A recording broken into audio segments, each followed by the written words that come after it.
Hello guys, എല്ലാവർക്കും നമസ്കാരം. അപ്പോൾ നമ്മൾ ഇന്ന് ചെയ്യാൻ പോകുന്നത് കപ്പങ്ങ ചീരൻ തോരനാണ്. അപ്പോൾ ഫസ്റ്റ് ഞാൻ കപ്പങ്ങ വേവിക്കാനായിട്ട് കുക്കറിൽ കുറച്ച് വെളുത്തുള്ളി ഇട്ടിട്ട് വേവിക്കാൻ വെച്ചിട്ടുണ്ട്. അപ്പോൾ അത് വെന്ത് വരട്ടെ. വിസൽ അടിക്കണ്ട, ഒന്ന് വിസൽ വരണേക്കാട്ടിലും മുമ്പ് ഓഫ് ചെയ്യാം.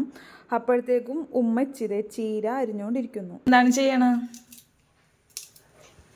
കപ്പങ്ങയിലേക്ക് ഇടും കുത്തുമുളകും എങ്ങനെ. അപ്പോൾ ഉമ്മച്ചി ചീര അരിഞ്ഞുകൊണ്ടിരിക്കുകയാണ്. അപ്പോൾ ഇത് ഉണ്ടാക്കാൻ വേണ്ട ഇൻഗ്രീഡിയൻസ് ഞാൻ പറയാം. കപ്പങ്ങ വേവിക്കാൻ വെച്ചപ്പോൾ നമ്മൾ വെളുത്തുള്ളി ഇട്ടിട്ടുണ്ടായി. അപ്പോൾ ചുവന്നുള്ളി വേണം.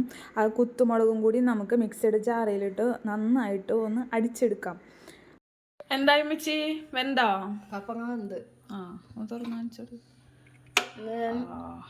കപ്പങ്ങ ആണ് അലത്താൻ പോകുന്നത്. ഒരു ചീനച്ചട്ടി ഫസ്റ്റ് വെക്കാം. ചീനച്ചട്ടി കത്തിച്ചു. കത്തിച്ചു. ചട്ടി ചൂടായി. ഞാൻ വെളിച്ചെണ്ണ ഒഴിക്കുകയാണ്. ചട്ടി ചൂടായി, വെളിച്ചെണ്ണ ഒഴിച്ചു കൊടുത്ത് നന്നായിട്ട് മിക്സ് ചെയ്യാം. ഇത് നന്നായിട്ട് മുരിഞ്ഞു വരട്ടെ. ഇത് രണ്ടും നന്നായിട്ട് മിക്സ് ചെയ്ത് കൊടുക്കാം. ഉപ്പ് നമ്മ ഇപ്പം ഇട്ട് കൊടുത്തിട്ടില്ല. ഉപ്പ് നമ്മ കപ്പങ്ങ വേവിക്കാൻ വേണ്ടി വെച്ചപ്പോൾ അതിലേക്ക് ഉപ്പ് ഇട്ട് കൊടുത്തത് കൊണ്ട് ഇപ്പം ഇടുന്നില്ല. ഇതിലിടാൻ പോകും. നന്നായിട്ട് യോജിപ്പിച്ച് കൊടുക്കാം. അപ്പൊ നമ്മള് കപ്പങ്ങ നന്നായി സെറ്റ് ആയിട്ടുണ്ട്. അപ്പൊ നമ്മള് കറിയൊക്കെ സെറ്റ് ആയിട്ടുണ്ട്.